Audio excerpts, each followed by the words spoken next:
Maing buntag na tanan. Ako dahil si Brother Alvin Labora. Ug karon ang atong pag-isgutan atong i-quote sa Gospel according to St. Matthew chapter 10 verse 34 up to chapter 11 verse 1. Okay. Ayaw ko mo paguna-una nga mianhi ako aron pagdalag kalinaw sa kalibutan. Dili kalinaw nga akong gidala, kundi espada. Hinuon mianhi ako aron magkabangi ang mga anak ng lalaki ug ang ilang amahan, ang mga anak ng babae ug ang ilang inahan, ug ang mga umagad nga babae ug ang ilang mga ugangan nga babae. Ang labing ilad nga kaaway sa tao mao niya ang mga sakop sa kaugalingong panimalay. Ang nagmahal sa iyang amahan o inahan labaw kay kanako, dili takos mahimong tinun-an nako. Kadtong nagmahal sa iyang anak labaw kay kanako, dili usab takos mahimong tinun-an nako. Ang dili mo pasan sa iyang krus ug mosunod kanako, dili takos mahimong tinun-an nako. Ug kadtong maniguro sa iyang kaugalingong kinabuhi, kawad ani ini apan ang kawadan sa iyang kinabuhi tungod kanako, makabaton hinuon niini.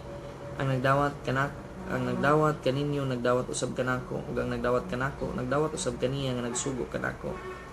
Ang nagdawat sa usa ka propeta tungod sa iyang pagkapropeta makadawat usab og ganti alang sa usa ka propeta. Ang nagdawat sa tawo nga matarong tungod sa iyang pagkamatarong makadawat usab sa ganti nga alang sa tawo nga matarong. O hinumdumi kini kadtong nagpainom bisan nalagbog ng tubig sa labing ubos sa akong mga sumusunod, tungod kay siya akong sumusunod, gantihan gayud. Human pay mangnuin ni Jesus ang iyang napulog duha ka tinun-an, mibiya siya niadtong dapita o miadto sa mga kasilingan ng lungsod aron pagtudlo o pagwali. Mga kaigsunan ko ni Kristo ang pagkabasa sa Ebanghelyo sa kaluwasan. Karon nga panahon, daghan na nga mga fake, na mga fake news, na mga fake nga mga brand, nagkalain-lain nga mga brand, na mga fake rice. Basta daghan na, dili lang kay kana, kundi naapoy mga fake nga mga Kristiyano. Daghan na nga mga fake nga mga Kristiyano. Kung ato lang tan-awon, butang nato dinhi sa simbahang Katoliko, daghan nga mga mingsulod sa pagkapari. Niingon sila nga sila mga Katoliko, sila mga Kristiyano, mingsulod sila sa pagkapari.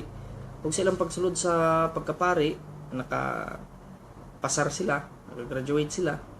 Minggunit karon sila og parokya, ug sa daw minggunit sa parokya, mo pronounce na karon sila nga dili di ay ang Kristiyano may tinuray nga relihiyon. Mauday kini ang tinuray nga relihiyon, busa mo pahawa nako mo na ilang karon nga isulti. Unya ang mahitabo na ni ana, ang kadtong mga tawo nga uy pari na ganito pero minghawa. Sunod ta niya. Mahitabo ana is magkaguliyang na tungod ng fake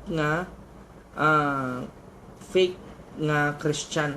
Karon ang nahitabo stricto na ang kadagkuan sa simbahan bahin sa pagsulod sa pagkapari ngano tungod ni anang mga fake nga mga Kristiyano. Ngani sa atong gibasa, gipakita kani sa atong gibasa unsa ang mga timailhan sa usa ka tawo nga matuod nga Kristiyano. O atong tan-awon, atong tukion unsa ang timailhan, ug atong tan-awon sa atong kaugalingon naa ba kita nining mga timailhan aron makita nato nga ikaw ug ako matuod nga mga Kristiyano diya sa itong pag-alagad sa ito nga Ginoo. Una, ang timailhan, matod pa sa verse 34 up to the following verses, ayaw ko mo paghuna-una nga mianhi ako ron pagdalag kalinaw sa kalibutan, dili kalinaw ang akong gidala, kundi espada. Hinuon mianhi ako aron magkabangi ang mga anak ng lalaki ug ang ilang amahan, mga anak ng babae ug ang ilang inahan, ug ang mga umagad nga babae ug ang ilang mga ugangan nga babae. Ang labing ilad nga kaaway sa tao mao niya ang mga sakop sa iyang kaugalingong panimalay. Ang nagmahal sa iyang amahan o inahan labaw kay kanako, dili takos mahimong tinun-an nako. Kadtong nagmahal sa iyang anak labaw kay kanako, dili usab takos mahimong tinun-an nako. Okay. Nganhi sa itong gibasa, naghisgot siya about sa prioridad sa pagigugma. Ang nagmahal sa iyang amahan labaw kay kanako, kani nga rin sa ibabaw, verse 34, up to verse 36 gisum up nga riya sa verse 37. Ag nagmahal siyang amahan o inahan, labaw kay kanako dili takos mahimong tinun-an nako. Ang nagmahal sa iyang anak, labaw kay kanako dili takos mahimong tinun-an nako. Sa ato pa ngunit sa ato nga gibasa, priority of love. Kinsa ang prioridad sa atong paghigugma? Dapat ang prioridad sa atong paghigugma ang Ginoo. Nganong Ginoo ang prioridad sa atong paghigugma? Kay for example, na kay uyab, karon ang imong uyab pina babe, pwede mong pa babe, sweet kayo, lambing kayo. Unya kana karon sa pagka-sweet ug pagkalambing, basin ba inog moabot ang panahon nga sa puto na pinabundak na ang iyong sinultihan, ibundak na ng imong pangalan na nawa na ang babe. Ngano dili perfect ang tao o naay limitasyon na mga butang makasulti sila o sakit diri kanato na sila mabuhat nga dili nato mauyonan o mahimo nga rason nga makapasamad sa ato nga kasing-kasing. Apan ang atong Ginoo nganong i-prioridad nato ang Ginoo sa atong paghigugma tungod kay constant ang iyang gugma, magpabilin nga lig-on ang gugma sa Ginoo, dili gyud tabiyaan sa Ginoo. Matod pa, I will never leave you nor forsake you. Karon gikinahanglan nga i-prioridad nato ang Ginoo sa atong paghigugma, mga kaigsunan ko ni Kristo. Kay kung ang tao may atong i-prioridad sa atong nga paghigugma or bisan unsa nga mga butang nga i-prioridad sa atong paghigugma, akong balikon naikausaban ang tanan. Basin ba hinuon og moabot ang panahon nga mukalit na lang ta og kanta nga pinagtagpo ngunit di tinadhana. Ngano kay walay ang kalibutan puno sa kabag-uhan ug wala ray kanang ang nagpabilin ra gyud nga makaingon ta nga firm or lig-on kaayo nga dili gyud mausab ang gugma sa Ginoo diha sa ato nga kinabuhi. Ikaduha, una, priority of love, asa sa Ginoo. Ikaduha, commitment. Matod pa sa verse 38 up to 39, ang dili mo pasaan siyang krus ug mosunod kanako dili takos mahimong tinun-an nako og gadtong maniguro siyang kaugalingong kinabuhi kawad-an niini apan ang kawad-an siyang kinabuhi tungod kanako makabaton hinuon niini. Okay, pasan sa krus, mawad-an sa kinabuhi tungod kanako makabaton hinuon niini. Ang balikon ha, apan ang mawad-an sa iyang kinabuhi tungod kanako makabaton hinuon niini. Kana siya mga kaigsunan ko ng Kristo is naghisgot na siya about commitment. Nga gi-commit nimo ang imong kaugalingon, diha sa imong pag-commit sa imong kaugalingon, matod pa ang kawad-an sa iyang kinabuhi tungod kanako makabaton hinuon niini. Okay. For example, naay usa ka butang nato building nga nasunog, napo kaandana nga building nga nasunog. Sa pagkasunog ng maong building, halos tanan mo dagan gyud pagawas sa building. Pero ang usa ka inahan nga naa siyay anak nga naa sa sulod sa building, dili siya mo dagan pagawas, sinon mo dagan siya padung sulod. Nganuman tungod kay kini nga maong inahan is gicommit niya ang iyang kaugalingon sa iyang pag-amping o pagprotektar sa iyang anak. Mao na ang timailhan sa usa ka tawo nga naay commitment, iyang buhaton ang tanan ngano tungod kay iyang gicommit ang iyang kaugalingon diha niya na nga maong butanga. As a Christian usab, timailhan sa usa ka tawo nga matuod nga Kristiyano is iyang gicommit ang iyang kaugalingon diha sa iyang pag-alagad sa Ginoo. Okay, ikatulo, matod pa sa verse 40 up to verse 42, ang nagdawat kaninyo nagdawat usab kanako, ang nagdawat kanako nagdawat usab kaniyang nagsugo kanako. Ang nagdawat sa usa ka propeta tungod sa iyang pagkapropeta makadawat usab sa ganti alang sa usa ka propeta. Ang nagdawat sa tawo nga matarong tungod sa iyang pagkamatarong makadawat usab sa ganti alang sa tawo nga matarong. O hinumdumi kini kadtong nagpainom og bisa na lagbugnaw tubig sa labing ubos sa akong mga sumusunod tungod kay siya akong sumusunod gantihan gayod. Okay, ikatulo is nag-focus sa reward. Unsa ang reward? Matod pa, ang nagdawat kaninyo nagdawat kanako, ang nagdawat kanako nagdawat usab sa nagsugo kanako. Ang nagdawat sa usa ka propeta tungod siyang pagkapropeta makadawat sa ganti alang sa usa ka propeta, o ang nagdawat sa usa ka tawo nga matarong tungod sa iyang pagkamatarong makadawat usab sa ganti alang sa tawo nga matarong. Sa ato pa ngani sa ato nga gibasa, nagisgot siya sa reward. Klaro tataw ang gingon sa verse 40, unsa ang reward?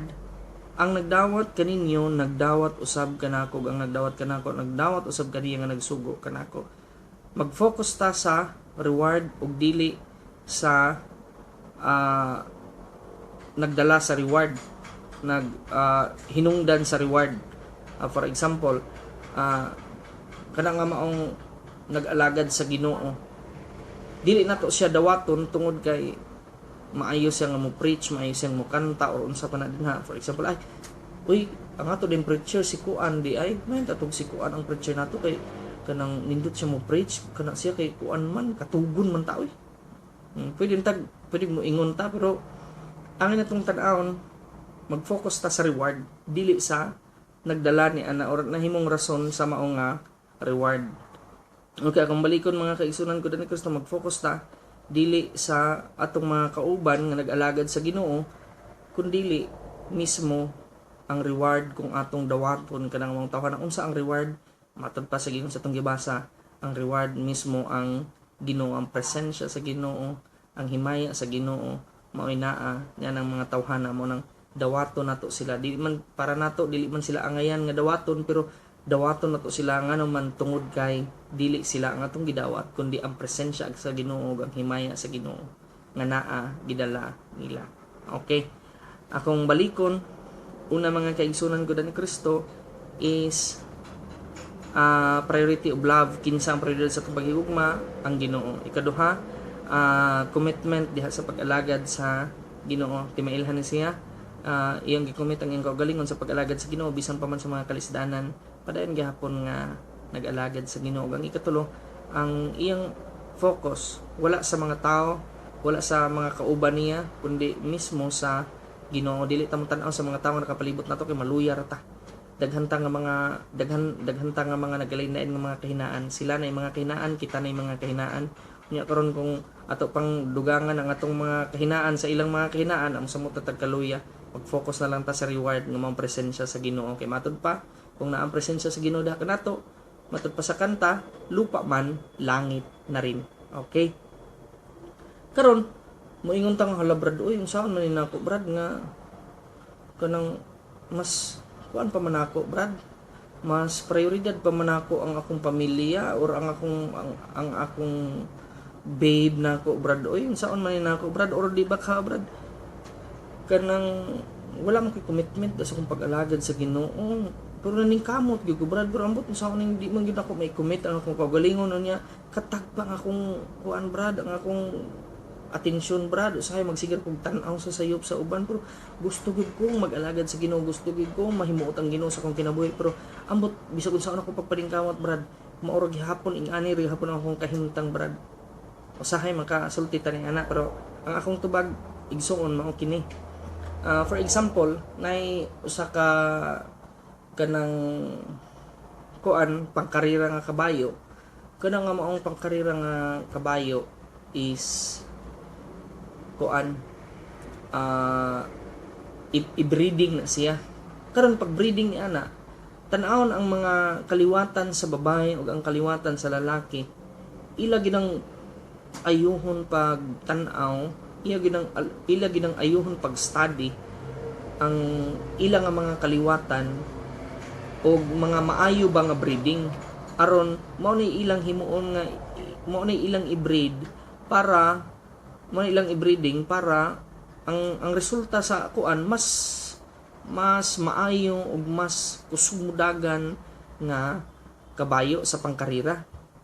Karon ilan na nang gi-breeding na nila, ang resulta na nay anak, inigawasan na ng maong anak, hala kay paggawas na namo anak kay ang tiil niya kay maggiwang-giwang pa man, di pa man gani halos makabarog. Di ba? Dili man mo ingon ang nagbreeding nga, uy, sipiat ang atong pagkuan. Sipiat man ang ato nga pag kanang unsay tawag ani pagbreeding kay di man halos makabarog. Mga kaigsunan ko ni Kristo, ang nagbreeding wala nagtan-aw ni anang panahona nga huyang pa ang bago pang anak ang maong kabayo.